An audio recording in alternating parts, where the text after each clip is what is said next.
What if I told you that the world's most ruthless terrorist organization is using Bitcoin and cryptocurrency to launder their money? Would that affect the way you look at Bitcoin? And before you start accusing me of spreading FUD, take a listen to the clip I'm going to show you guys in this video and decide what you think from there. Today, we're going to be talking about how the Mexican cartel is using crypto to hide their money and whether or not that should discourage people from using Bitcoin. Let's get it. Easy boy!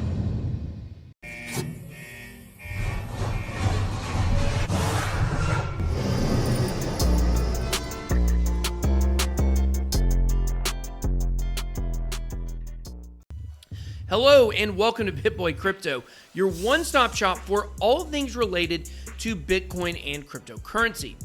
I make videos on this channel almost every day. If you like what you hear or see, make sure to hit the subscribe button and don't forget to click the little bell so you get notifications when I have new content.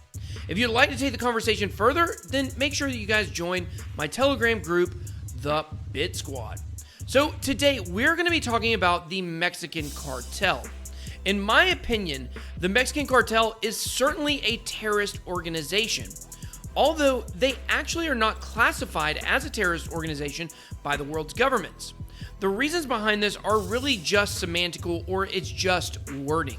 I think most people with common sense can see that the Mexican Cartel is definitely a terrorist organization. So recently, security expert Ed Calderon was on the Joe Rogan show to discuss the Mexican Cartel. Joe Rogan has one of the most listened to podcasts in the world. It's actually one of the only podcasts that I listen to regularly. There's so many fascinating conversations taking place with interesting guests there that I just can't help but listen. One of those guests is Ed Calderon. This week he was on the show and he had some very interesting things to say. But let's check out Ed Calderon's bio to see what kind of credibility he has to speak on the Mexican Cartel. For over a decade, Ed Calderon worked in the fields of counter-narcotics, organized crime investigation, and public safety in the northern border region of Mexico.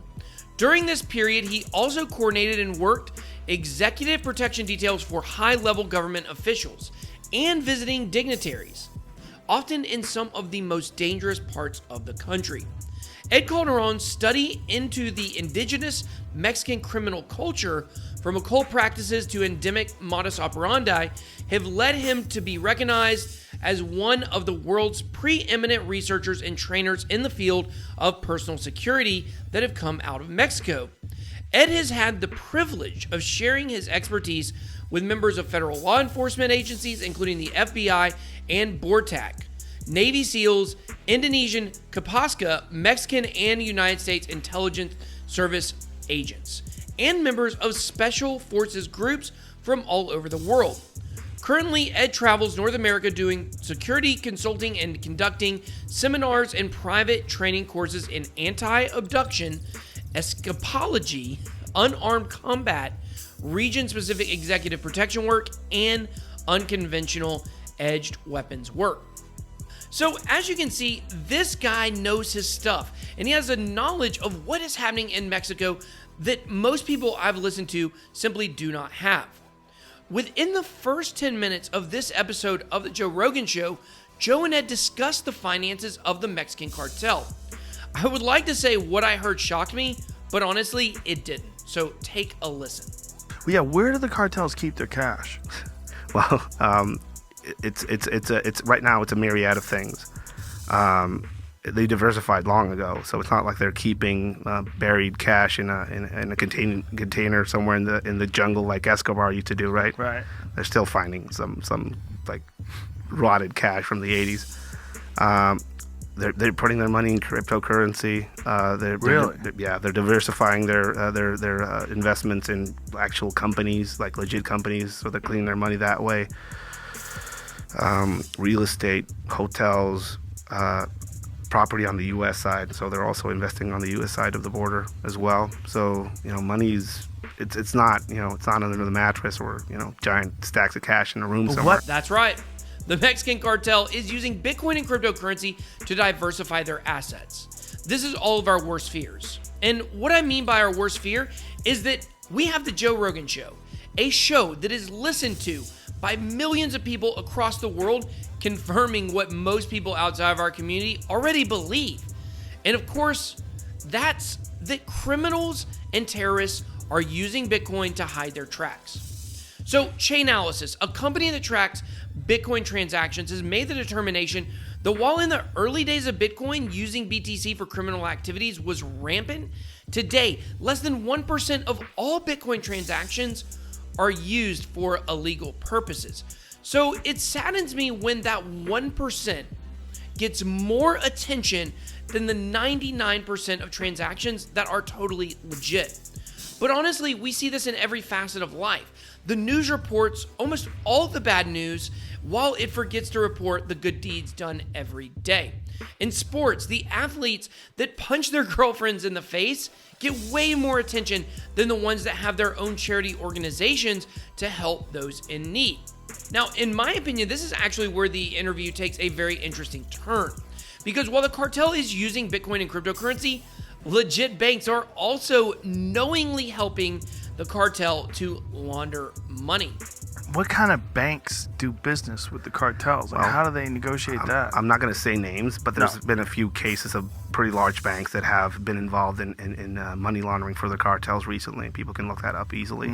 But you would think you would have a designate cartel. You would have cartels designated as terrorists. So now there are banks involved in funding terrorism. So answer this question for me: what's more evil, a computer code that cannot be censored, or a bank with actual human interaction that knowingly assists murderers and terrorists to make a buck? If the current system allows these criminals to get away with their crimes, then their illicit activities cannot be blamed on Bitcoin. The point here is that in debates, it's a common strategy for arguers to make hasty generalizations. And with only 1% of Bitcoin transactions being used for criminal activities, saying only criminals use Bitcoin is certainly a hasty generalization. But when put to a litmus test, those hasty generalizations never hold up. No one says banks should close because they launder money. No one says we should ban the US dollar because criminals use it, despite what Steve Mnuchin says. And yet you often hear people say we should ban Bitcoin because criminals use it. It's unfortunate that many people who listen to this podcast will walk away believing Bitcoin is bad because the cartel uses it. In my opinion, the biggest hurdle for Bitcoin is education. People that are not in this community, they just don't understand the message or the functionality of Bitcoin. Imagine if the crypto community really focused on educating instead of infighting. Most people left in this community, and so many people are gone. But the people that are left in this community, they would rather argue about coins, the morality of leverage trading, and whether or not a YouTuber is a shiller. When in reality, the biggest thing harming this community and the larger movement of cryptocurrency is the false narrative that only criminals use Bitcoin. I hope you guys enjoyed this video. If you did, please give it a like. If you want more videos like this, make sure to hit that subscribe button. You guys have a blessed day. BitBoy out.